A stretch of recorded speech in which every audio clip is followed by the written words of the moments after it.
ఊరికి రాదు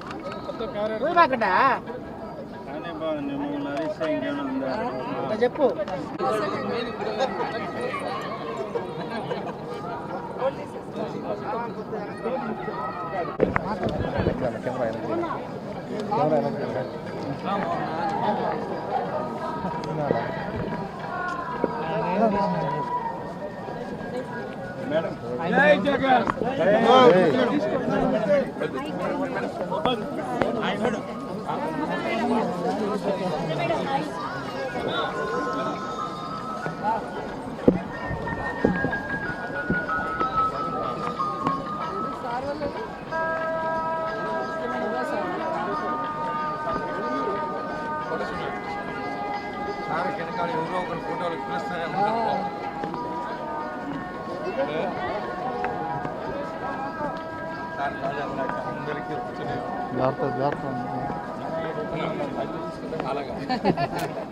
అడిగితే చెప్తాను, అది చెప్పండి. ఎప్పుడు తిరుమలకి వచ్చి వెంకటేశ్వర స్వామిని దర్శించుకున్న స్వామివారి ఆశీస్సులతో రెట్టించిన ఎనర్జీతో ఆరోగ్యంతో మళ్ళీ ప్రజాసేవ చేసే అవకాశం ఉంటుంది. సో అందుకే ఎప్పుడు అవకాశం ఉన్నా భగవంతుడు పిలిచినా వచ్చి దర్శించుకొని వెళ్ళటం మీరందరూ కూడా చూస్తున్నారు.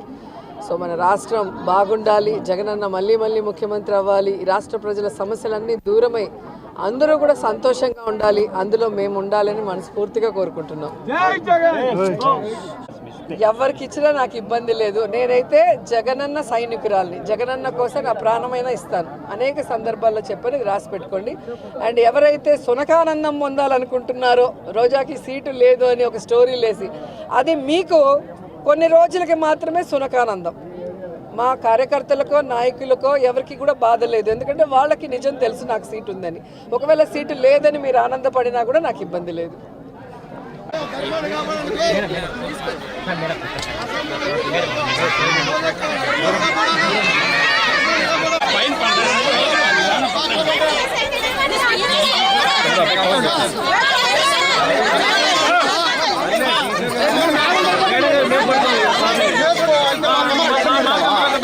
ప్రతిసారి ఒక్కసారి పెడతారు, ప్రతిసారి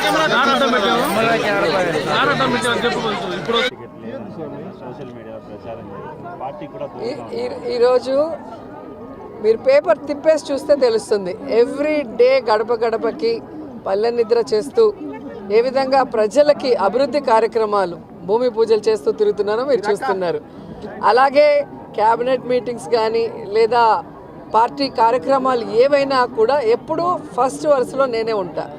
అండ్ ఈరోజు పచ్చ ఛానళ్ళు తెలుసుకోవాల్సింది ఒక్కటే, వాళ్ళు ఎంత దిగజారిపోయారంటే వాళ్ళకి 175 కాన్స్టిట్యున్సీలో క్యాండిడేట్లు పెట్టడానికి క్యాండిడేట్లు లేక వైఎస్ఆర్సీపీలో ఎవరైనా గొడవ పడితే బాగుంటుంది, ఎవరికైనా సీట్ ఇవ్వకపోతే బాగుంటుంది, మన పార్టీకి వస్తే వాళ్ళకి ఇద్దామని గోతికాడ గుంటనక్కల్లాగా ఎదురు చూస్తున్నారు. సో వాళ్ళకి నేను చెప్పేది ఒక్కటే, మా పార్టీలో ప్రజలకు ఎంత ప్రేమ ఉందో జగనన్న మీద అంతకి రెట్టించిన ప్రేమ మా అందరికీ ఉంది. మేమందరం కూడా జగనన్న పార్టీ పెట్టక ముందు నుంచి ఉన్నాం. మేము అలగటాలో కోపపడటాలో ఏమీ ఉండదు. జగనన్న ముఖ్యమంత్రి అయితే మేమందరం కూడా ప్రజలకు సర్వీస్ చేసే అవకాశం మాకు ఉంది కాబట్టి ఆయన ముఖ్యమంత్రి అవ్వడానికి మేము 100% పనిచేసేవాళ్ళం. రెండవది, ఎవరి నియోజకవర్గాల్లో వాళ్ళు ప్రజలకి అందుబాటులో ఉన్నారా లేదా, సర్వేలో వాళ్ళు గెలుస్తారా లేదా అనేది అందరికీ బుక్స్ ఇచ్చారు, డిస్కషన్ కూడా అయిపోయింది.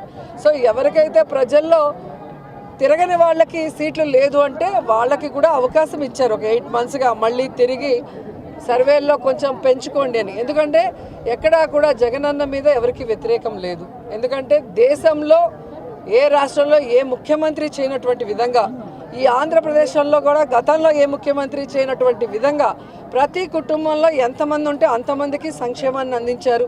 ప్రతి గ్రామ వార్డులకి ఈరోజు అభివృద్ధిని అందించారు. అలాగే వారికి ఆరోగ్యాన్ని అందిస్తున్నారు. వారి బిడ్డలకి ఈరోజు విద్యను అందిస్తున్నారు. ప్రతి ఒక్కరికి గౌరవంగా ఇళ్ల పట్టాలు ఇచ్చి ఇల్లు ఇస్తున్నారు. ఇంతకన్నా ఏ ముఖ్యమంత్రి దగ్గర ఎవరేం కోరుకుంటారు? ఇక్కడ ఎమ్మెల్యేలు కానీ మంత్రులు కానీ ఒకవేళ ప్రజలకు అందుబాటులో లేక సీటు లేకపోయినా ఆల్టర్నేటివ్ వాళ్ళకి జగన్మోహన్ రెడ్డి గారు ఏం చేయబోతున్నారో కూడా చెప్తున్నారు.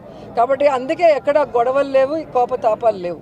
అండ్ నా విషయానికి వస్తే నగరిలో రోజాకి సీటు లేదు అంటే ఆంధ్రజ్యోతి రాధాకృష్ణన్ నించుంటాడా లేదా రామోజీ నించుంటాడా?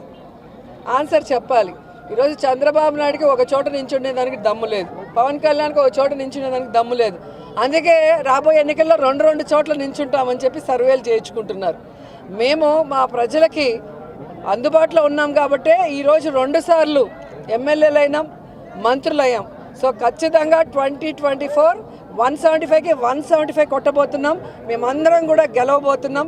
మళ్ళీ ప్రజల ఆశీస్సులతో ప్రజలకి సర్వీస్ కూడా చేయబోతున్నాం అనేది పచ్చపత్రికలు తెలుసుకోవాలి.